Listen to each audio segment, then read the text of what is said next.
ప్రపంచ మేధావి అయిన ఐన్‌స్టీన్ కూడా ఈ విషయం చెప్పారు. ఒకసారి ఐన్‌స్టీన్ బెస్ట్ ఫ్రెండ్ చనిపోయినప్పుడు ఆ ఫ్రెండ్ వాళ్ళ వైఫ్‌కి ఐన్‌స్టీన్ ఒక లెటర్ రాశారు. ఆ లెటర్‌లో ఐన్‌స్టీన్ ఈ విధంగా రాశారు. "మీ భర్త చనిపోయి మనకు కనపడకపోవచ్చు. కానీ అతను ఇంతకు ముందు ఎలా ఉండేవాడో ఇప్పటికి ఆ యూనివర్స్‌లో అలానే ఉన్నాడని. కానీ మనం అతన్ని చూడలేకపోతున్నాం అంతేనని." అది ఎలాగో కూడా ఎక్స్‌ప్లెయిన్ చేస్తూ రాశారు. అయితే ఇప్పటి వరకు ఈ టైంలో భాగమైన పాస్ట్, ప్రెజెంట్, ఫ్యూచర్ మనం ఏదైతే అనుకుంటున్నామో అదంతా భ్రమేనా? అయితే మరి ఏది నిజం? అసలు టైం అంటే ఏంటి? టైం ఎప్పుడు ముందుకు వెళ్తుందా? టైం అందరికి ఒకేలా ఉంటుందా? అసలు నిజంగా టైం అంటూ ఏదైనా ఫిజికల్‌గా ఏమైనా ఉంటుందా? లేక అదంతా మన మెదడులో ఊహించుకున్న ఒక ఊహ మాత్రమేనా?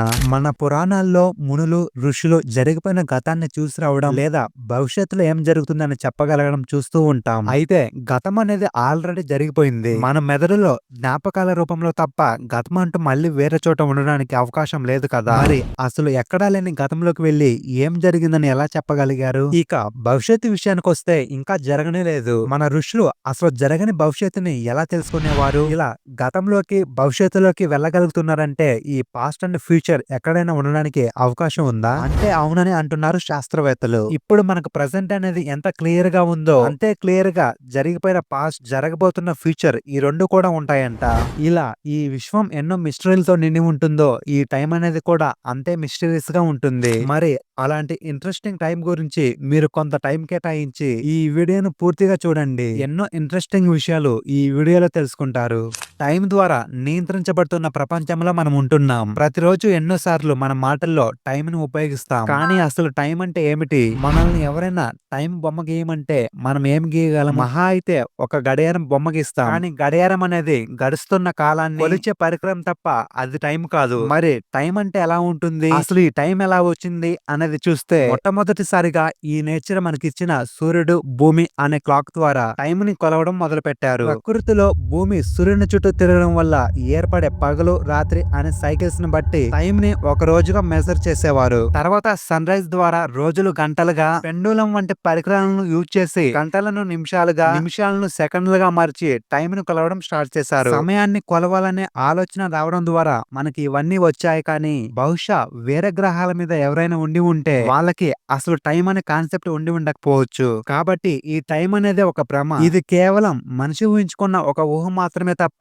టైం అంటూ ఏది ఉండదని కొంతమంది వాదన. అయితే శాస్త్రవేత్తలు ఏమంటున్నారంటే టైం అనేది ఉంటుంది, కానీ టైం ని పాస్ట్, ప్రెజెంట్, ఫ్యూచర్ అని చెప్పి వాటి మధ్య డిఫరెన్సెస్ చూస్తున్నాం. అవన్నీ వేరు వేరు అనుకుంటున్నాం. టైం అనేది పాస్ట్ నుండి ప్రెజెంట్ ద్వారా ఫ్యూచర్ లోకి వెళ్తున్నాం అనుకుంటున్నాం కదా, అది భ్రమ అంటున్నారు. అది ఎలాగో ఒక ఎగ్జాంపుల్ చెప్పుకుందాం. మనందరికి ఏమనిపిస్తుందంటే పాస్ట్ జరిగిపోయింది, అది ఎక్కడా ఉండదు. ఫ్యూచర్ ఇంకా జరగలేదు కాబట్టి అది ఎక్కడా ఉండడానికి అవకాశం లేదు. ఉన్నదల్లా ప్రెజెంట్ అని అనుకుంటున్నాం. కానీ ఇది జాగ్రత్తగా వినండి. సూర్యుడి తర్వాత మన దగ్గర ఉన్న స్టార్ ప్రాక్సిమా సెంటౌరీ. అది మనకు 4 లైట్ ఇయర్స్ దూరంలో ఉంది. ప్రాక్సిమా సెంటర్ నుండి లైట్ మన భూమికి చేరాలంటే 4 ఇయర్స్ పడుతుంది. ఇప్పుడు ప్రెజెంట్ ఆ స్టార్ దగ్గర ఏదైనా పెద్ద పేలుడు జరిగి దాని నుండి లైట్ ప్రొడ్యూస్ అయింది అనుకుందాం. అది మనకు తెలియదు. ఎందుకంటే మన భూమి దాకా ఆ లైట్ రావడానికి 4 ఇయర్స్ పడుతుంది. 4 ఇయర్స్ తర్వాత ఆ లైట్ మన భూమికి చేరుకుంటే అప్పుడు అది మనకు ప్రెజెంట్ కాబట్టి ఆ టైంలో ఆ స్టార్ పై ఏదో పేలుడైందని తెలుస్తుంది. సో ఇప్పుడు మనకు ప్రెజెంట్ లో ఆ పేలుడు అయినట్లు కనిపించింది, గానీ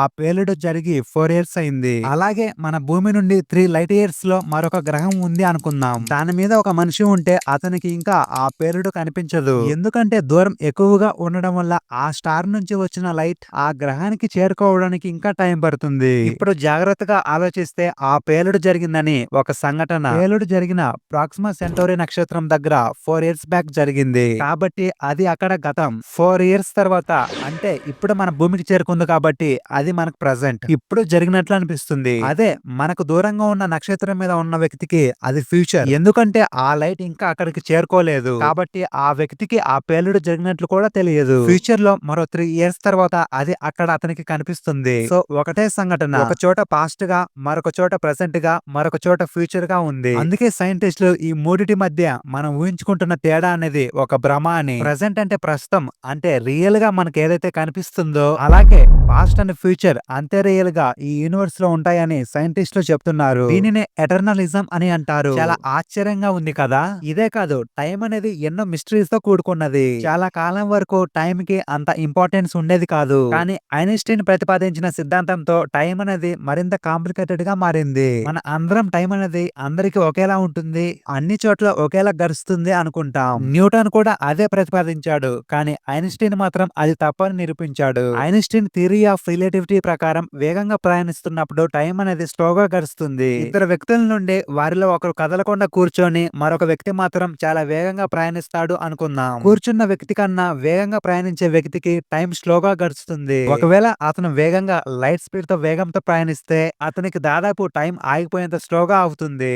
అంతేకాదు ఈ థియరీ ప్రకారం ఏదైనా గ్రావిటేషనల్ ఫీల్డ్ గాని ఆబ్జెక్ట్ గాని దగ్గరగా ఉంటే టైం అనేది స్లోగా గడుస్తుంది. మీకు తెలుసా, ఒక 10 అంతస్తుల బిల్డింగ్ పైన ఉన్న వ్యక్తికి గ్రౌండ్ ఫ్లోర్ లో ఉన్న వ్యక్తికి టైం డిఫరెంట్ గా గడుస్తుంది. బిల్డింగ్ పైన ఉన్న వ్యక్తి కన్నా గ్రౌండ్ ఫ్లోర్ లో ఉన్న వ్యక్తికి టైం అనేది స్లోగా గడుస్తుంది. కారణం అతను ఎర్త్ గ్రావిటేషనల్ ఫోర్స్ కి దగ్గరగా ఉన్నాడు. ఫర్ ఎగ్జాంపుల్ కి ఇద్దరు వ్యక్తుల్లో ఒకరు మౌంట్ ఎవరెస్ట్ పైన మరొకరు ఎవరెస్ట్ పర్వతం కింద ఒక సంవత్సరం పాటు గడిపితే పైన ఉన్న వ్యక్తి కన్నా క్రింద ఉన్న వ్యక్తికి 15 మిలియన్ సెకండ్స్ టైం స్లోగా గడుస్తుంది. అంత చిన్న డిఫరెన్స్ ఉంటుంది. కాబట్టి ఈ టైం అనేది యూనివర్సల్ గా కాన్స్టాంట్ గా ఉండేది కాదు. అది ఇండివిజువల్ గా ఎక్స్పీరియన్స్ అయ్యేది. కాబట్టి ఉన్న ప్రాంతాన్ని బట్టి కదులుతున్న వేగాన్ని బట్టి ప్రతి ఒక్కరికి టైం అనేది వేరువేరుగా ఉంటుందని ఐన్స్టీన్ చెప్పాడు. అంతేకాదు ఐన్స్టీన్ స్పేస్ కి టైం కి ఉన్న సంబంధం గురించి కూడా చెప్పాడు. మనకు కనిపించేది అంతా కూడా పొడవు వెడల్పులో ఉండే 3 డైమెన్షన్ లో ఉంటుంది. కానీ దానికి టైం అనే 4వ డైమెన్షన్ కూడా యాడ్ చేసి స్పేస్ టైం ని ప్రతిపాదించాడు.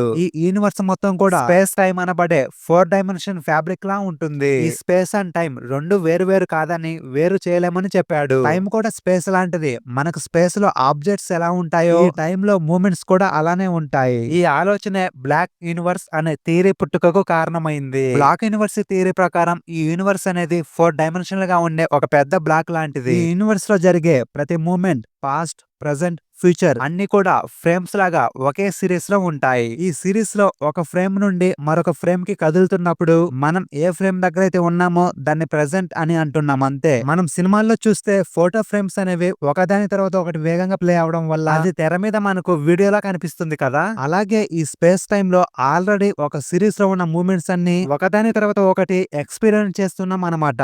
ఒక ఎగ్జాంపుల్ చెప్పుకుందాం. ఆల్రెడీ ఎప్పుడో రికార్డ్ చేసిన వీడియో ఉన్న సీడీని DVD ప్లేయర్ లో పెట్టి ప్లే చేస్తున్నాం. అయితే దానికి ఫార్వర్డ్ గానీ బ్యాక్వర్డ్ గానీ స్కిప్ గానీ చేయడానికి బటన్స్ లేవు. జస్ట్ ప్లే అవుతుంది. దానిని మనం చూడగలం అంతే. మనకు అక్కడ కనిపిస్తున్నదే ప్రెసెంట్. కానీ ఆ వీడియో అనేది ఎప్పుడో రికార్డ్ చేయబడింది. ఆ వీడియోలో మనం ఇంతకు ముందు చూస్తున్న వీడియో పార్ట్ అలాగే తర్వాత రాబోతున్న వీడియో కూడా ఆ సీడీలో రికార్డ్ అయి ఉంది. సేమ్ అలాగే ఈ ప్రపంచంలో జరిగేది, జరుగుతుంది, జరగబోయేది మొత్తం ఆల్రెడీ ఈ యూనివర్స్ లో రికార్డ్ అయి ఉంటుంది. ఈ టైం అనేది పాస్ట్, ప్రెసెంట్, ఫ్యూచర్ మారేది ఏమీ ఉండదని, అక్కడ ఆల్రెడీ ఉన్నది మనకు అన్ఫోల్డ్ అవుతుందని బ్లాక్ యూనివర్స్ థియరీ చెప్తుంది. మనం ఇంతకు ముందు చెప్పుకున్న ఎగ్జాంపుల్ లో DVD ప్లేయర్ రిమోట్ కి బ్యాక్వర్డ్, ఫార్వర్డ్ బటన్స్ కనుక ఉంటే ఫార్వర్డ్, బ్యాక్వర్డ్ బటన్స్ ద్వారా ఇంతకు ముందు చూసిన భాగాన్ని అలాగే రాబోయే భాగాన్ని కూడా చూడొచ్చు కదా. సేమ్ అలాగే ఈ యూనివర్స్ లో ప్రతిదీ రికార్డ్ అయి ఉంటుంది. కాబట్టి పాస్ట్ లో జరిగిన దానిని ఫ్యూచర్ లో జరగబోయే దానిని కూడా చూడొచ్చు అని థియరీ చెప్తుంది.